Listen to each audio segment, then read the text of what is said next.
Salut les gars, donc ça y est, on est de retour à LA, on va pouvoir tester les grands casinos de Los Angeles. On se retrouve sur les tables du Gardens, on est sur une room énorme avec au moins 170 tables, donc c'est juste magique, ça tourne non-stop, tout ce qu'on aime. On est toujours sur des tables de 1-2, parce que ça joue quand même bien fort là-dessus, et après analyse, les profils sont bien plus exploitables sur la 1-2 que sur la 2-3, en tout cas sur cette play. Et normal, les profils ils étaient exploitables. Le profil qu'il y avait à sa table, c'était des clochards. Non mais ça peut paraître, mais c'était littéralement des clochards. C'était de la 1-1, les mecs ils avaient 40 balles. Presque moi ça me faisait de la peine. Oui, parce que J'avais presque de l'empathie pour le coup. mais les tables, oui, c'était. Un peu comme à Morongo d'ailleurs. Ok, donc première main, on découvre Roi Valet Offsuit au bouton, on a MP et Hijack qui dessinent de limp. On a Roi Valet au bouton. Ici, clairement, on a envie de faire grossir le pot, on va être ripé, on a une main qui joue correctement post-flop, on va faire des bonnes top pairs. On était parti sur du x3 plus 1 par limper, si je dis pas de bêtises. Non. Bah oui, du coup Oui. x5. Oui, voilà. Mais ISO x4. Ouais, ok. 1 par limper additionnel. Je fais un ISO à $12. Bon, Lucas du coup il écoute pas nos sizing, il Ouais. décide d'ISO 12, BB call, MP call. MP call. On se retrouve donc à 3 joueurs sur un flop Valet 10 9 Rainbow. Donc on fait top pair et on a notre gut shot avec les dames. BB et MP check. Ok. Ok. En vrai, en général ça va quand même lead ses spots avec des mains strong avec de double paires assez souvent. Pour moi on est très très bien ici. Enfin on est Ouais. assez bien pour avoir des beaux value bet bien clean. Je vais toujours bet. Il y a énormément de tirages. Dès qu'il y a des rois, dès qu'il y a des dames, dans tous les cas ça va call. Dès qu'il y a des 8, des 7, ça va call. Donc en vrai, C'est clair. genre, commettre un bon parpaing. On n'a pas les stack size. Ça c'est dommage, c'est une information qui est importante. Mais j'irais mettre autour de 32 je pense. Entre 28 et 34. En bon size, Ouais, pas cher. complément. Je sais bet $30. BB call et MP call. Turn tombe un roi. Donc on fait double paire. Ok, horrible. Bah fini, fin du game, Jack. On plie les valises. On se casse. Fini, hein. Enfin on a plus de game. Hein. En vrai, ça dépend. Parce que je me dis, si les deux check, je pense que turn, j'aime bien quand même value, quelque chose comme 25. Je pense que j'ai quand même de la value. Et sachant que les damix, je m'attends à ce que ça les donc une partie du temps. Et que quand je vais bet 25, il va me raise, je vais pouvoir fold tranquillement suivant l'équité. En vrai, bet très small fall, pourquoi pas, mais Mm. c'est quand même compliqué quoi. Oui. Enfin, Bah, on va pas faire gros sur le pot. oui, Quoi. oui, voilà, c'est ça. Là, on espère aller à l'abattage et s'en Dans tous les cas, c'est vrai qu'en Donc, on soi, fait double si paire. on check, si on check, mec insupportable. Arrête. Et la dame. T'es un enculé. C'est vrai que si on ouais, c'est bon, ça me saoule. Ouais, je m'en vais. Ok, pas de soucis. Mais la dame fait maintenant quinte. BB et MP continuent de check. Jeu de barrel small à $50. Pour le coup, non mais pour le coup, moi je suis ok à bet Small un peu lourd quoi. small. Voilà, c'est un bon small. Pour le coup, j'étais ok à bet 20-25. 50 c'est trop cher, on commence à En fait, le seul truc c'est qu'il faut faire call, si on veut bet, pour avoir un value bet profitable, faut faire call any pair. Ouais. Là en vrai, bah tu fais énormément fold. Enfin même un mec en vrai il a un 8 ici, il va fold tu vois. Ouais, Parce que bah il doro que le 7, parce que la dame ça fait un split. Mm. Et du coup bah là on fait vraiment trop fold. Là, c'était dans le but de give up si jamais je me fais raise all in. Ok, ça va, il comprend. Quoi. Ouais. BB fold et MP just call. River tombe un 8. MP check. Pour le coup, il y a vraiment, enfin il y a quand même beaucoup de double low pair, Ouais. double pair low. Et tu sais, je pense que c'est pas déconnant de bet 40-50. Ouais, je suis d'accord. Peut-être en vrai je mettrais 30, je maximiserais vraiment. Ouais, ok. Du coup, je 3 barrels à $120. Ouais frérot, c'est chaud là. Lucas, Frérot. Lucas, j'aimerais que tu me dises pourquoi. T'as la main lourde, Lucas. Lucas, t'es un peu Tu veux gourmand. gagner trop d'argent. Lucas, t'es un peu gourmand. T'aimes trop d'argent, Lucas. Ouais, c'est. Là le problème c'est qu'en vrai, le mec, enfin, même il a 10 et 8, c'est pas, Ah c'est ouais. pas facile quoi. Ah ouais, non, mais. Et le problème c'est qu'il peut quand même avoir des dames. Tu sais, il y a des mecs qui se disent juste vas-y, je garde les bluffs. Dans tous les cas, si je raise, il va call qu'une dame. Et bah, en vrai, il peut y avoir des dames. Enfin, moi d'XP, j'ai vu plein de dames dans ce spot. Il peut avoir des random settings dans sa range aussi. Donc en vrai, là, tu vas trop de value cut à bet aussi cher. C'est chaud. $20 en value et ça fold. Ouais, bah ouais. Mec, est revenu.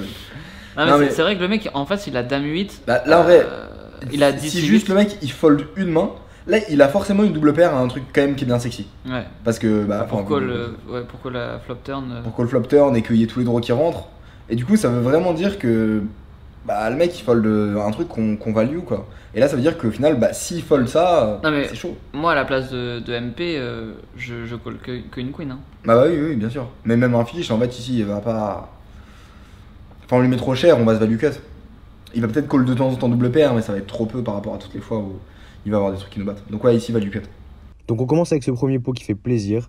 À ma table, j'ai quand même un pirate qui parle tout seul, un mec qui a bu 17 Corona. Nous, on l'a vu le pirate, les gars. Le pirate, c'est stable. Le Renoir, tu te rappelles pas? Non. Ah, c'était un truc de fou ça. Et je vais raconter un petit peu l'histoire. En gros, sur la table de Lucas, il y avait un mec, Ouais. il avait une cape. Il avait une cape noire en cuir. J'ai pas vu ça. Il avait une sorte de blouson en cuir chelou. Il avait des bagues bizarres. Pourquoi on disait que c'était un pirate? Il y avait un bandeau. Il avait un bandeau. il avait un bandeau. Non mais les gars, vraie story. Et quand il y avait un coup qui jouait à tapis, il faisait des incantations, il avait une grosse bague et il faisait Wandada. Ah ouais, mais il est fou. Il quoi. appelait les esprits et tout. Ah ouais, mais moi j'ai peur de jouer contre un mec comme ça, frérot. Et gros, la 1-1 des stays de gros, c'est des délires de fou. Ah ouais, il y Ouais, avait un il pirate appelait à des table. esprits et tout. Ah C'était ouais. chaud, c'était chaud. Et deux mecs qui sont en train de demander les règles au dealer. Donc en première impression au niveau des tables, c'est plutôt sympa. Mais bon, on va pas se fier aux apparences, je suis moi-même loin d'être un expert. Main suivante, j'ai As-Roi of Suit en small blind. On a UTG1 qui fait un open à 16 $. C'est un joueur qui fait que des opens énormes à chaque main. Hijack et Cutoff décident de call. Et là, je fais all-in pour 65 $. Ah bon bah. Bah, oui, ok. Pourquoi il a 65 $? Le stack minimum, c'est. Enfin, le stack max, c'est 100. Je crois ouais. C'est dommage de pas être à stack là. UTG call, Hijack fold et Cutoff call. UTG retourne les valets, Cutoff retourne les 10. Je retourne mon As-Roi of Suit. Flop vient Dame 6, 7. Turn un 3. Et River, le roi qui nous régale. On continue tranquillement et on passe à la main suivante. Ok, donc sur cette main, j'ai de retour Roi Valet offsuit au bouton. On a UTG, MP, Hijack et Cutoff qui limp. Ici. Est-ce qu'il va trouver le bon sizing? C'est la Et question en qu'on se vidéo, quel sizing il faut mettre? À savoir qu'on fait un ISO à 4 blindes, puis qu'on rajoute une blinde par limper. On vous laisse mettre pause sur la vidéo. Ils sont fous. C'est complètement fou. Métaverse. Ça. Bon. C'est trop de métaverse.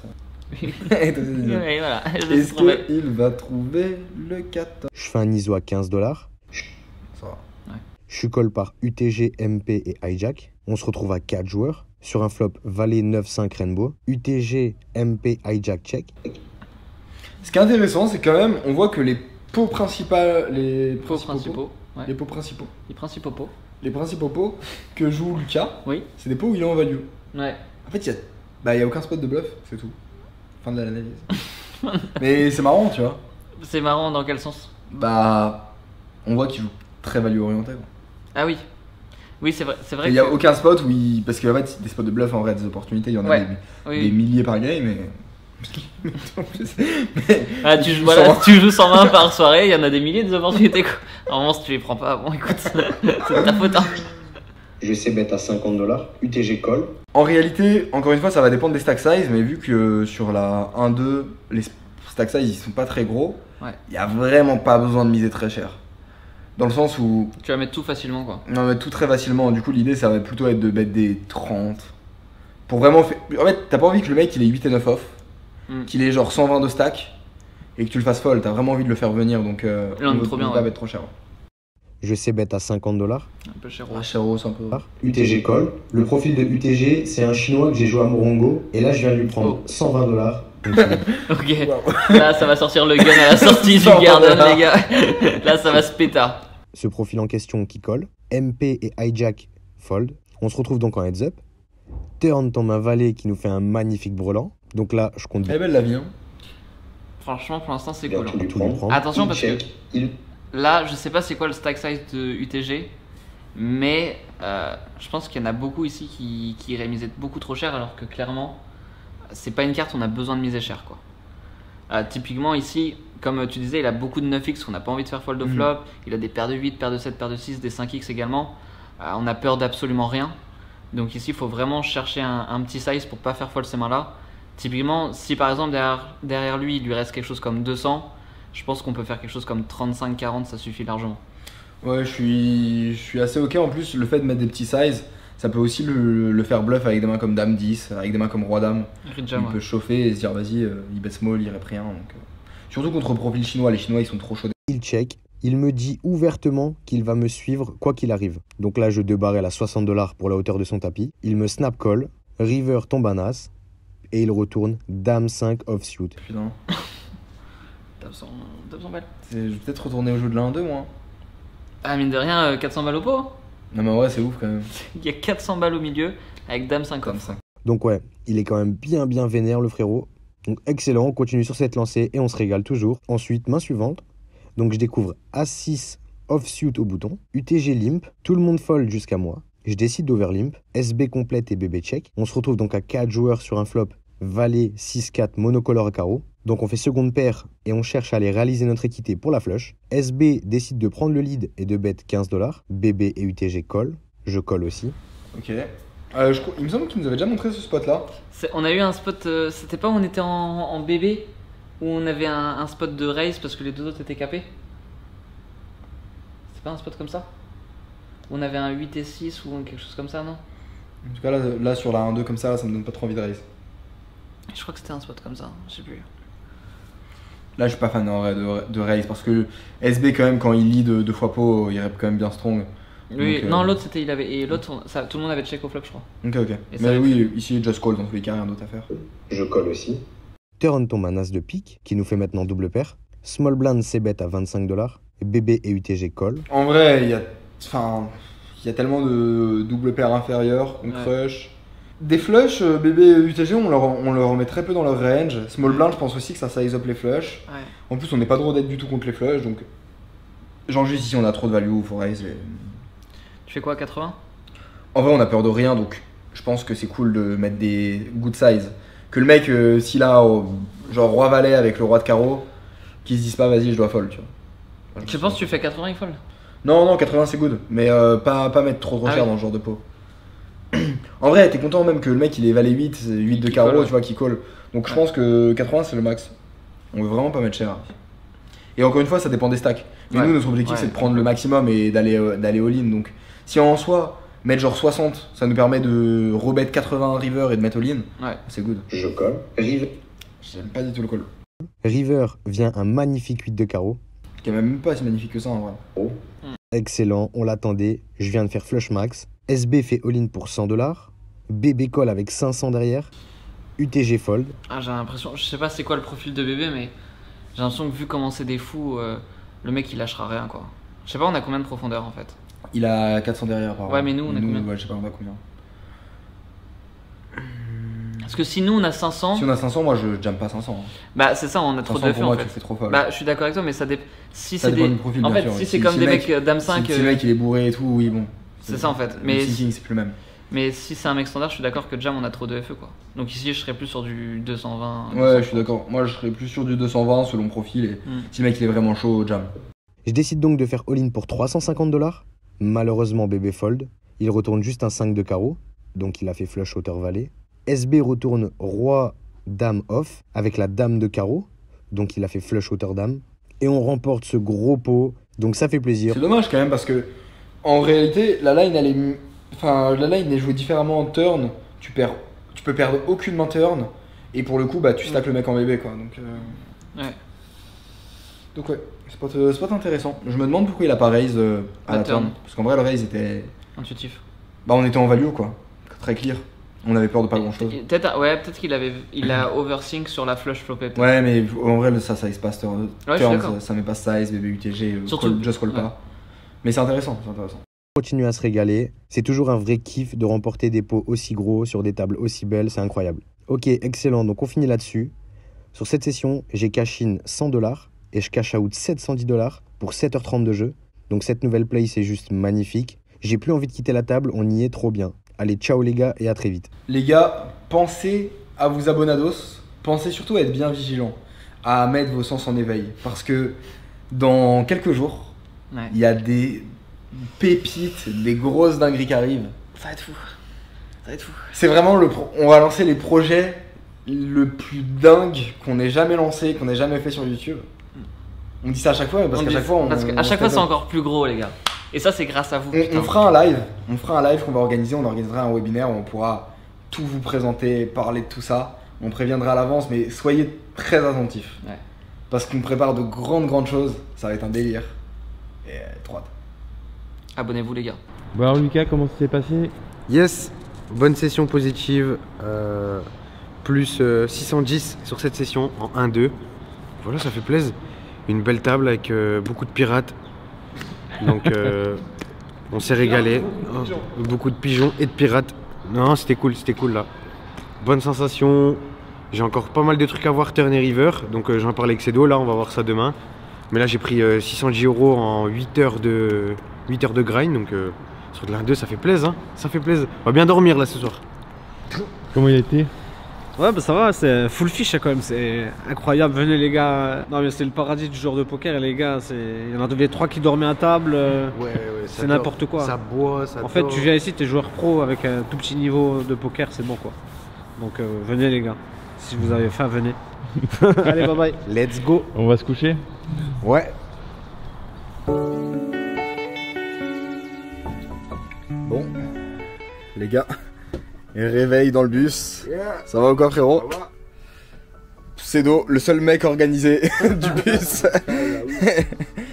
Sans lui, On est mort. sans lui, on serait déjà tous morts. Ah ouais. Et on est devant The Gardens. Et ça, ça fait plaisir. Lucas? Ouais.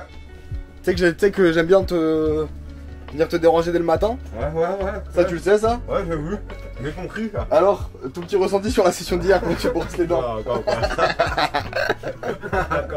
Regarde comment on bouge.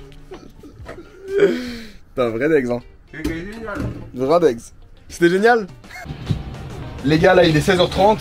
Et qui dit Los Angeles, qui dit les States, dit firing range pour shooter et tirer.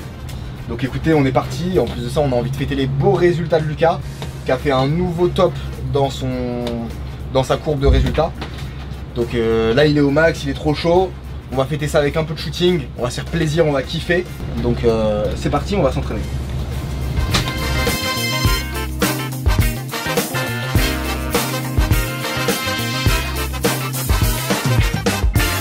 Magazine right here, you're gonna push this forward, Ok. and then you pull back like this to actually load it, so you can't go straight in. Quoi?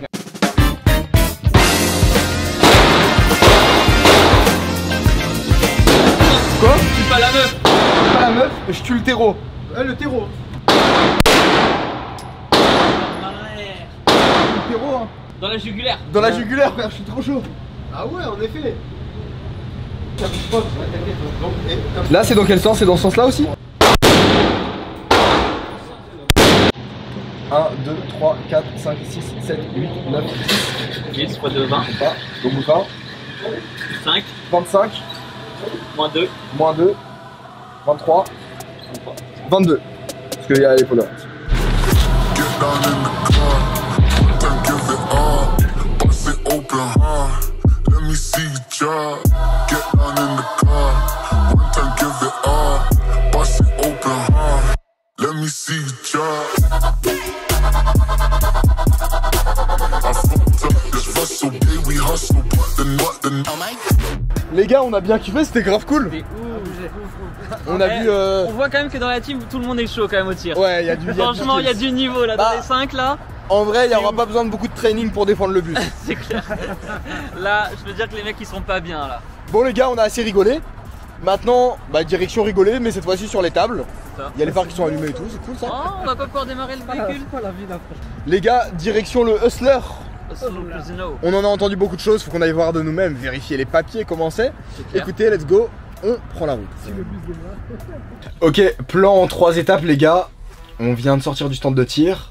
La direction manger parce que c'est les bouchons en ce moment et du coup on va être bloqué. Donc on va manger, on se fait une bonne review technique, on revoit Morongo et les sessions de Lucas et voir comment ça s'est passé. Et ensuite on go au Hustler Casino. hustle, yeah, we hustle, but the I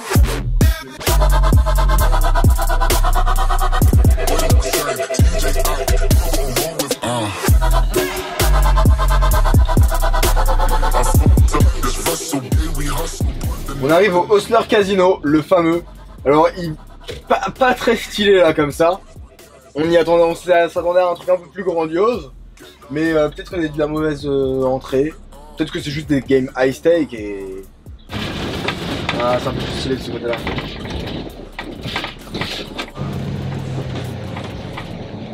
Oh, c'est stylé quand même. Je suis stylé là déjà de ce point de vue-là. Ouais. Par contre, la déco et les ronds là, je suis pas sûr. Pas... Okay, so you know where we can park the RV? This is not, you can't park an Airbnb. Why? You have to, there's no access, there's no place that you could literally put this. You have to find parking in the street. This is too big. It even says on the thing there's no RV parking. Okay. So the best bet is just along the street, somewhere street. Okay, okay. Okay, thank you. Ok, donc ces enfoirés ils veulent pas qu'on gare le RV. Bah écoutez, ça va être très simple, ils veulent pas de Thor. Ouais. Nous on va pas se séparer de Thor pour autant. À mon Thor, on va pas se séparer de toi. Donc ça va être direction un autre casino. On a The Commerce. Attendez, je regarde sur Poker Atlas, il y a quoi qui tourne. Ou Bicycle. 5 secondes les amis. Coupé.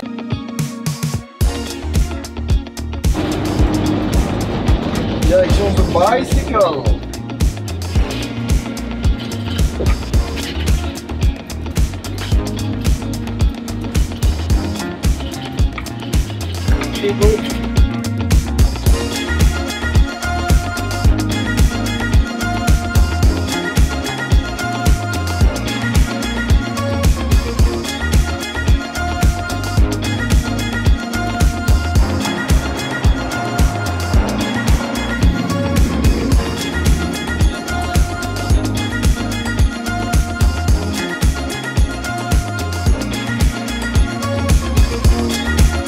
Bon les gars, direction The Gardens.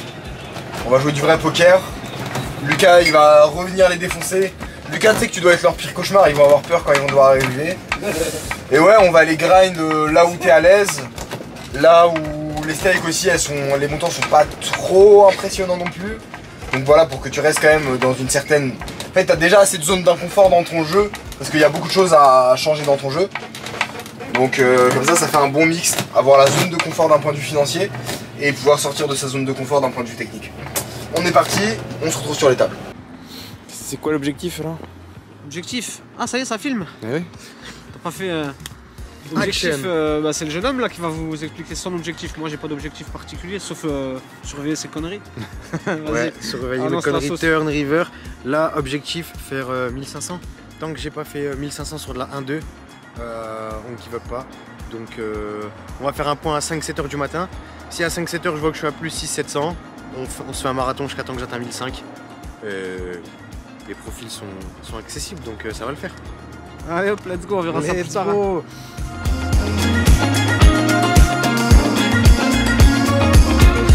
Donc session suivante, toujours dans cette belle room à LA. J'espère qu'on va retrouver les mêmes profils sur les tables pour se régaler. Let's go. Donc on découvre As-10 suit en big blind. Toute la table décide de limp. J'ISO à $26. Un peu cher. En vrai, moi je suis ok pour mettre un gros size comme ça. Dans le sens où, en vrai, les ranges sont ultra capés. Il y a de l'argent mort au milieu. T'as toujours 2-3 gogoles qui vont payer. En vrai, ça me va. Tu croches bien les ranges quand même. Ouais, sur ces tables spécifiquement, on croche bien. JISO à $26. Tout le monde fold. Je suis call par hijack, qui est le short stack de la table. On se retrouve donc en heads up. Flop tombe 10, 10, 2, rainbow. Comme de par hasard. Ouais, ici. En fait, ce qui est intéressant. Hâte de voir ce qu'il va faire par contre. Ce qui est intéressant, c'est que Lucas il se faisait pas mal grind dans le sens où. Je crois qu'il y avait eu un commentaire comme ça qui disait ouais, c'est marrant, Lucas il monte pas les pots qu'il perd. Enfin, on voit jamais Lucas perdre de gros pots alors que ses gains sont pas du tout aussi hauts que tous les gros pots qu'il gagne. L'idée c'est très simple, c'est qu'en fait il se fait grinder. Parce que étant donné qu'il a un jeu qui est très value orienté et un jeu qui est assez simple, bah, du coup il a pas de spot de bluff. Donc son stack stabilise pas. Moi, je vais avoir un jeu où globalement, si j'ai aucunement en value, mon stack va quand même monter. Parce que je vais mettre des petits bluffs, des petits bluffs, des petits bluffs. Et les spots que j'ai en value, bah pour le coup c'est du bonus. Donc c'est pour ça qu'il y a une courbe de gain qui est très régulière. Parce que anyway, même s'il y a 0 value end dans le spot et que je suis cardé toute la soirée, bah je vais gagner 4-5 spots en bluff qui vont compenser, en fait qui vont juste faire du plus. Alors que Lucas, lui, ce qu'il fait, c'est que il va avoir des flops, il touche pas des flops, il give up. Il va avoir des flops, il touche pas des flops, il give up. Ouais. Et donc ça fait que sa courbe de résultat, elle est comme ça. Boum, boum, boum, boum. Là où, avec des jeux plus travaillés, avec plus de bluff, des stratégies plus avancées, ça va être comme ça. Je boum, boum, boum. Il n'y a pas cette redescente. Il n'y a pas cette redescente, bah forcément. Oui. Là, des fois, tes bluffs passent pas, etc. C'est une image quoi. Mais en général, ça permet d'avoir vraiment plus de régularité. Et c'est marrant, il y a des gens qui ont la perception qu'un jeu agressif, c'est un jeu avec de la variance. Mais en fait, c'est l'inverse. Ouais. Un jeu agressif, c'est un jeu sans variance parce que les bluffs vont vous permettre de ne pas avoir besoin de toucher des brelans tous les flops, quoi. Comme certains. Et donc, ça fait de la régularité. Certes, il y a des bluffs qui passent pas, mais en réalité, si vous êtes compétent, les bluffs qui passent pas, ça reste assez rare parce que il y a vraiment plein de spots où il y a genre 90% de fold equity et le mec il a une range capée, il a un size capé et il fold tout le temps. Tu tapes dessus et c'est fini. Tu tapes dessus et c'est fini toi. Voilà, petite aparté. Ici, clairement, à la place de Lucas, pas trop d'intérêt à bet. Hein. Bet 10 à la limite. Bet 10 c'est bien parce qu'en vrai, si le mec il a 8 et 7, tu bet 10, il va call, tu vois. Ouais. Il va aller chercher son 8, son 7, donc moi ça me va de bet 10. Pas plus cher. Donc on fait un brelan flopé, magnifique. Je sais bet en value à $50. Waouh. Non mais ça c'est après on n'a pas vu ces spots, on n'a pas travaillé ces spots spécifiques. Les gars on a eu une semaine. À savoir que Lucas, on a déjà dit, on le dit à toute la vidéo. Oui. Mais... De quoi? Bah qui jouait pas au poker avant. Ah oui. C'est pas dit poker. Ouais, on n'a pas travaillé ces spots spécifiquement. Ça revient au brelan qu'on avait vu, tu sais, 2 as là. Ouais. Sur un as XX où il avait bet cher. Ouais, ça c'est un de ses leaks récurrents. Ouais. Faire attention à ça Lucas. Si tu regardes cette vidéo. Mais après il a eu de la chance, je pense qu'il est tombé contre quelqu'un qui avait un 10 en face. Hijack call en se gardant $11 derrière. Donc sur le coup j'ai pas trop compris. Turn tombe un 5. Je décide de 2 barrels à $11 pour ce qui lui reste. Il colle ses $11. River tombe un as qui nous fait un beau petit full et il muck. On est vraiment avec des mecs qui sont cadeaux, ça fait plaisir, on continue comme ça. Donc main suivante, j'ai roi valet suit en milieu de position. Tout le monde fold jusqu'à moi. Je décide de faire un open à $12. En gros, juste pour parler de la main avec le As-10, la règle elle est très simple. À partir du moment où quoi qu'il arrive, vous allez tout mettre au milieu, bah, ne précipitez pas les choses parce que dans le spot précédent avec As-10, dans tous les cas, si le mec il a une paire, en fait si on mise 50, il va call que une paire ou alors que des gros overcards.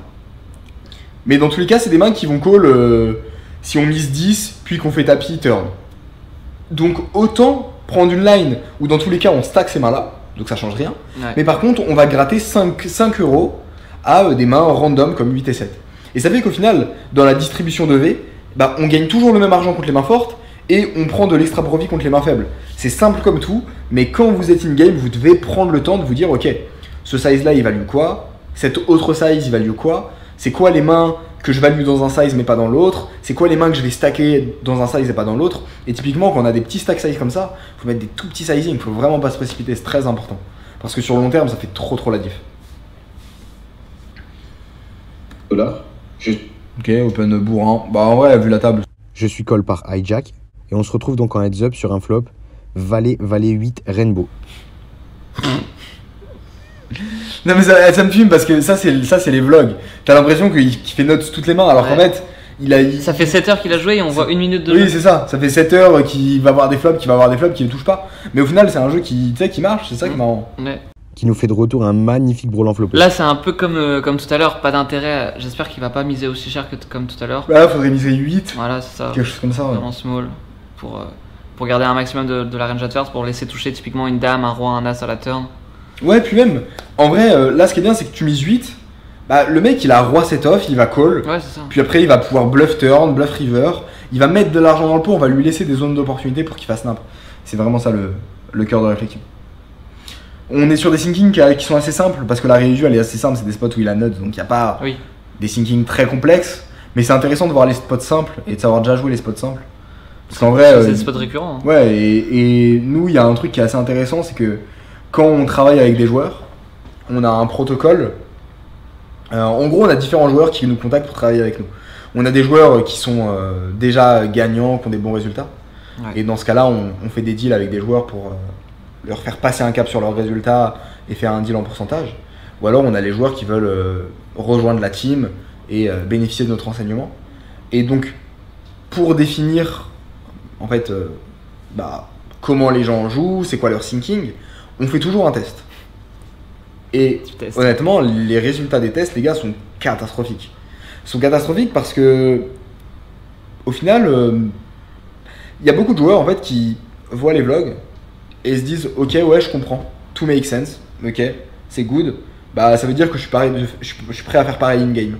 Mais en fait, pas du tout, parce que on se rend compte que quand on pose la question à des joueurs et que c'est à eux de trouver la solution sans qu'on leur donne aucun indice, aucune info. Poser les bonnes questions. Aussi, c'est à eux de poser les bonnes questions sur quel est ce profil. Est-ce que tu as des showdowns sur ça, ou alors on leur donne des showdowns, ils doivent les interpréter. En fait, tout est logique quand on l'explique, et c'est la beauté, et c'est pour ça aussi qu'on fait ça, parce que c'est pour vous permettre pour vous donner cette vision.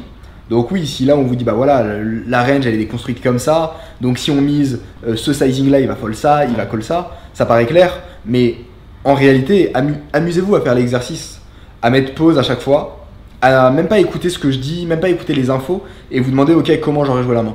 Et vous allez voir que, en tout cas pour beaucoup de joueurs, même des joueurs très gagnants, les résultats sont assez faibles en général.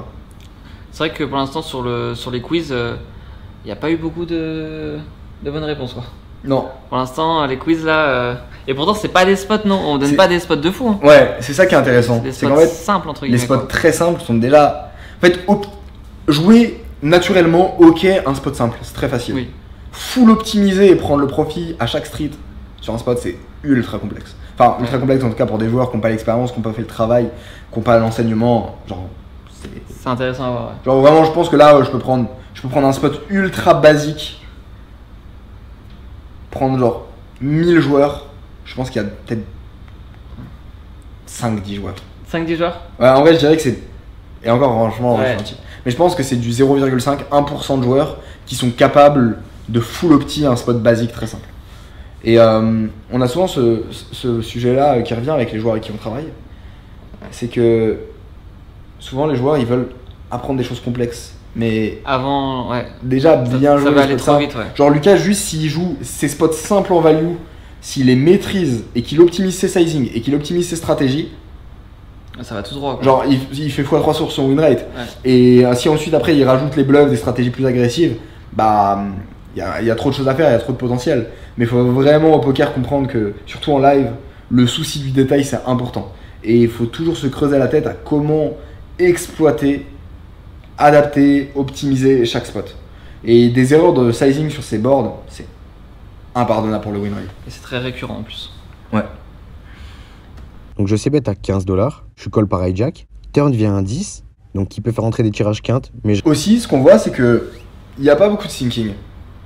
Et en fait il y a très peu de thinking. Ouais. Et c'est pareil, c'est ce qu'on voit. Et quand je dis qu'on travaille avec des joueurs qui ont des thinking qui sont peu développés, pas développés, c'est des joueurs qui gagnent déjà 4 par mois. Enfin des joueurs qui ont déjà des résultats qui sont ok, décents. Et en fait les thinkings sont tellement pauvres. Genre, ça m'arrive assez peu en fait d'échanger avec des joueurs qui sont capables de me dire ok, j'arrive dans ce spot, j'ai telle info, donc il y a tel exploit. J'ai hésité à mettre ce sizing, mais finalement j'ai réfléchi et je me suis dit qu'avec ce sizing j'allais provoquer ça. Comme ça j'allais pouvoir faire ça sur tel turn. Et en plus j'allais pouvoir le trigger et développer telle chose sur les rivers. C'est extrêmement rare. En fait, ce qui manque, c'est vrai que principalement c'est la futurisation en fait. Les mecs, ils arrivent pas assez à voir la step d'après en fait. Ils sont trop dans le moment présent, à se dire ok là j'ai top pair, top kicker, ok je value ça. Et il n'y a pas assez de ok une fois que je value ça, qu'est-ce que je vais faire sur tel turn? Est-ce que finalement au vu des turns qui vont tomber, est-ce que c'est bien de faire ce size et j'ai pas envie de faire autre chose? Et en fait le fait de pas assez se projeter fait que naturellement on peut pas prendre la meilleure décision. Ça c'est marrant parce que tu vois, online les joueurs utilisent très peu la projection. Online les joueurs sont toujours à tête dans le guidon à bien jouer le spot sur chaque street. Okay. Et en fait pourquoi est-ce qu'on doit se projeter? On doit se projeter parce que c'est indispensable de ramener le joueur dans une situation où il va faire des erreurs. Et donc si on veut ramener le joueur dans une situation où il va faire des erreurs et des erreurs qu'on va pouvoir exploiter, bah faut savoir où on va l'emmener. Et donc faut se dire ok, j'utilise ce sizing là. Qu'est-ce qu'il va faire contre ce sizing là? C'est quoi les erreurs? Ok, s'il call, on arrive sur les turns. Les turns, si je check, si je bet, c'est quoi les erreurs qu'il va faire? C'est quoi? C'est dans quel sizing que je vais le plus exploiter ces failles? C'est dans quelle line? À quelle street? Et typiquement, typiquement ici, on exploite le joueur en mettant des très petits sizes, en lui laissant des opportunités d'overbluff, de call des mains dégueulasses, de faire des raises en bluff. Et quand on a une main comme Roi-Valet, dans tous les cas, il n'y a pas de draw, il n'y a pas énormément de draw au flop. En réalité, surtout au vu de la largeur de sa range. Ouais. Et bah, on n'a pas en fait d'intérêt à précipiter les choses. Surtout que le mec il peut avoir dame 7, il y a une dame qui tombe à la turn, ça lui fait de l'équité en plus. Donc on a envie qu'il réalise plus d'équité, parce que dans tous les cas on n'a pas besoin de protection avec notre main. Et surtout on a envie de lui laisser des opportunités de bluff, des opportunités d'agressivité. Là le problème quand on bet, c'est que le mec va fold 40% du temps au vu de la range large qu'il a. Ouais, c'est trop con. C'est trop con de faire toutes ces mains-là qui vont rebluff par la suite, quoi. Ouais. Surtout contre des joueurs comme ça qui ont des ranges qui sont hyper larges, tu vois, où ils peuvent avoir des dames 5 off, bah c'est une cata. Ouais. T'as vraiment envie de le laisser te bluff potentiellement avec toutes ces mains-là. Des tirages quintes, mais je reste trop souvent devant. Je décide de 2 barrels à 35 $. River tombe à 2, une belle brique. Je 3 barrels à 70 $ en value. Là, typiquement, en fait, moi le problème des spots là, c'est que il n'y a pas de. On sait pas ce qu'il value. Pourquoi? Ouais. Pourquoi il le fait? Il value quoi? Qu'est-ce qu'il cherche à faire? Parce que moi je comprends rien en spot du coup. En spot, la line n'est pas cohérente. Moi en fait toujours ce que je dis aux joueurs c'est vous pouvez faire la stratégie que vous voulez. Vous pouvez me dire que vous misez. Si tu me dis j'arrive au flop, je mise 400 parce que je pense qu'il va se trigger et il va call avec hauteur d'âme. Ok, fine. Mais il faut qu'il y ait des. Il faut que les thinking process ils soient ultra clairs et cohérents. C'est tout. Et après qu'ils soient bons ou pas, on s'en fout. Mais il faut qu'il y ait de la cohérence. C'est quand. Je sais plus qui disait ça, mais mieux vaut avoir un mauvais plan que pas avoir de plan. Genre, tu préfères avoir un plan qui est éclaté au sol plutôt que rien. Plutôt que rien, parce que c'est en ayant un plan qui est construit mais mauvais que tu vas te rendre compte qu'il est mauvais et que tu vas pouvoir l'adapter, l'exploiter, le changer, l'affiner. Mais là, en fait, là, on n'a pas de pilier pour progresser parce qu'on part de rien en fait. Ouais, il nous dit pas concrètement pourquoi il le fait, c'est quoi le but, qu'est-ce qu'il value comme t'as dit. Ouais. Et en soi, encore une fois, pour gagner, pour faire des petits taux horaires, pour gagner des 15 € de l'heure, bah, en soi, en vrai, ça suffit parce que bonne range pré-flop, pas n'importe quoi, pas de gros spew.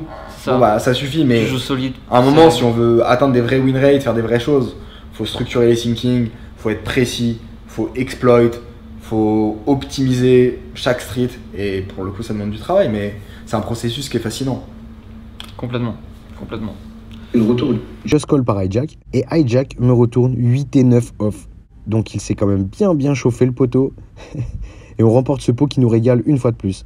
Donc sur cette session, j'ai vraiment pas joué beaucoup, j'ai été énormément carded et dans ce genre de session, donc là pour 5h30 de jeu, c'est beaucoup plus la patience et le contrôle de soi et de ses émotions qui nous permet d'en sortir gagnant. Et pour le coup, ça permet également de renforcer de ouf son analyse sur les sizing, les timings et donc sur l'observation en général à la table. Et ça, même quand on n'est pas dans le coup. C'est juste passionnant. J'ai cash in 150 $ et j'ai cash out 228 $ pour 5h30 de jeu. Allez, ciao les gars et à très vite.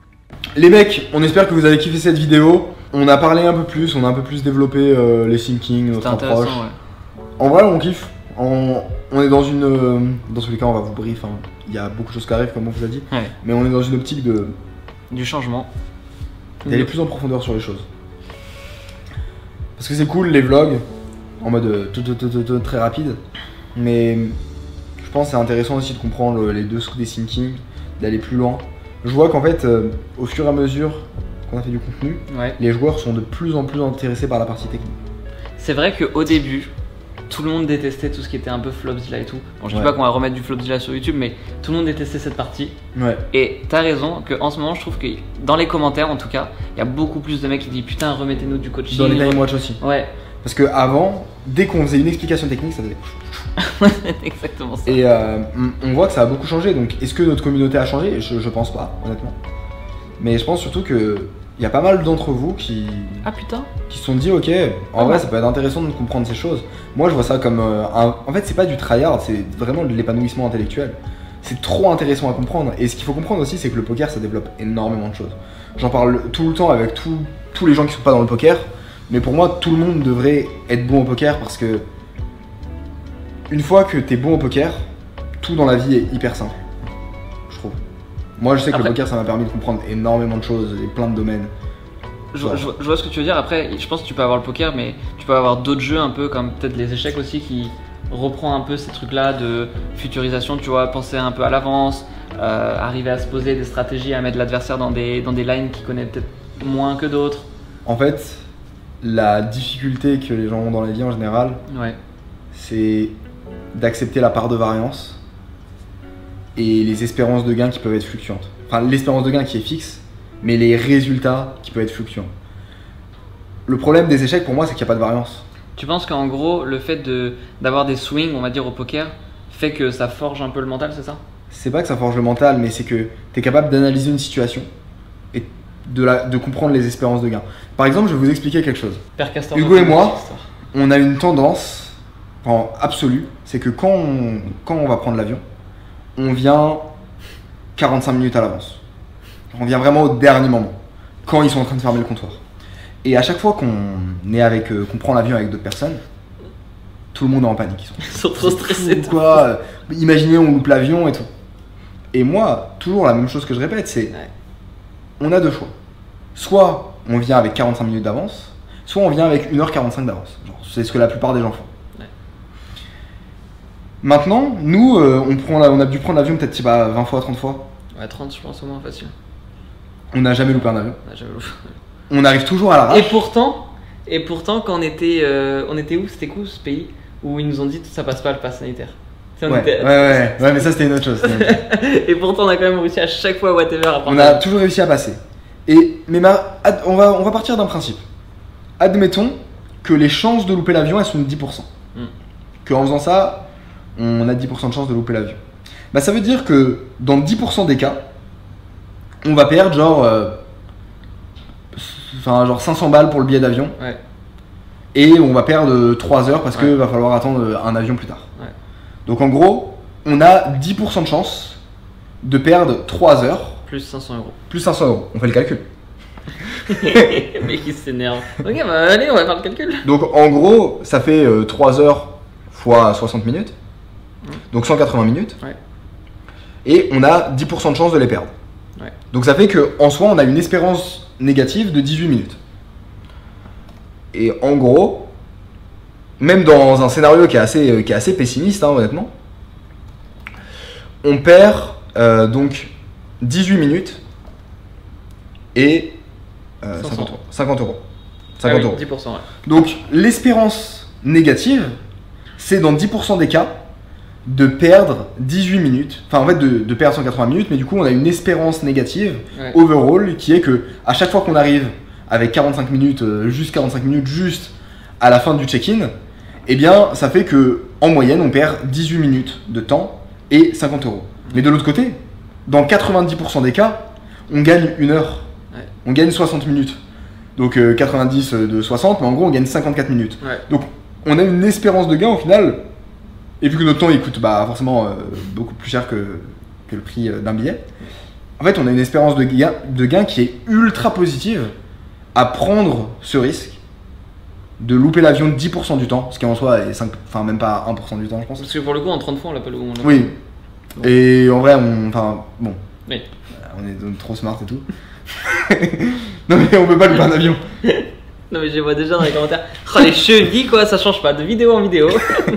Mais du coup, ce qui est intéressant, vous voyez, c'est qu'on peut analyser certaines parties de notre vie avec des espérances de gain et pas voir les choses de manière binaire. Pas voir les conséquences négatives comme des conséquences négatives pures, mais les voir comme des probabilités que certaines choses arrivent. Et ça pour le coup, c'est vraiment intéressant. Je suis d'accord. Et bref, voilà. C'était assez long, mais... Non mais j'espère que, que les gens vont capter, vont comprendre l'idée, parce que je trouve que c'est assez, entre guillemets, deep. Ouais. Mais c'est vrai que c'est hyper intéressant. En vrai, on pourra parler, peut-être qu'on pourra faire un podcast pour parler un peu plus de le poker dans la vie, qu'est-ce que ça donne. Mais encore une fois, rythme des émotions, trop important. Ouais, Tu vois, genre, enfin, je suis d'accord. l'engagement verbal, trop important. Maîtrise de soi, trop important. Poker face, trop important. C'est vrai que le poker. Gestion de sa respiration, de son image, c'est insane. C'est vrai que le poker, il y a pas mal quand même de compétences qui te servent overall dans toute ta vie, quoi. Bah, vraiment, moi je trouve que à any domaine, on le cheat code grâce au poker. À partir du moment où tu es bon dans le poker, que tu arrives à avoir des bonnes analyses bien claires, bien limpides, que tu sais ce que tu veux provoquer, que tu sais comment le provoquer, que tu as des schémas de réflexion qui sont carrés. C'est ouf quand même de se dire que dans la vie, il existe un truc. Moi je trouve ça ouf, tu vois, que le poker, ce soit entre guillemets si simple et qu'en même temps ça te débloque tonnes de compétences. Ouais. Parce qu'en vrai. Après, c'est simple pour nous, mais. Non, mais je veux dire, c'est simple à partir du moment que tu fais le travail Oui, fourni, oui. mais je veux dire, t'as pas besoin de 7 ans d'apprentissage comme pour être chirurgien, tu vois. Ouais. C'est un truc que tu peux vite faire de l'argent, vite bouger, faire ce que t'as envie. Tu développes des compétences de fou qui te servent dans plein de domaines différents. Moi, je trouve ça fou, quoi. Mettez-nous en commentaire si vous voulez un petit podcast là-dessus. Les gars, j'espère que vous avez kiffé la vidéo. Yep. On se retrouve très vite pour la suite et let's go. Ciao.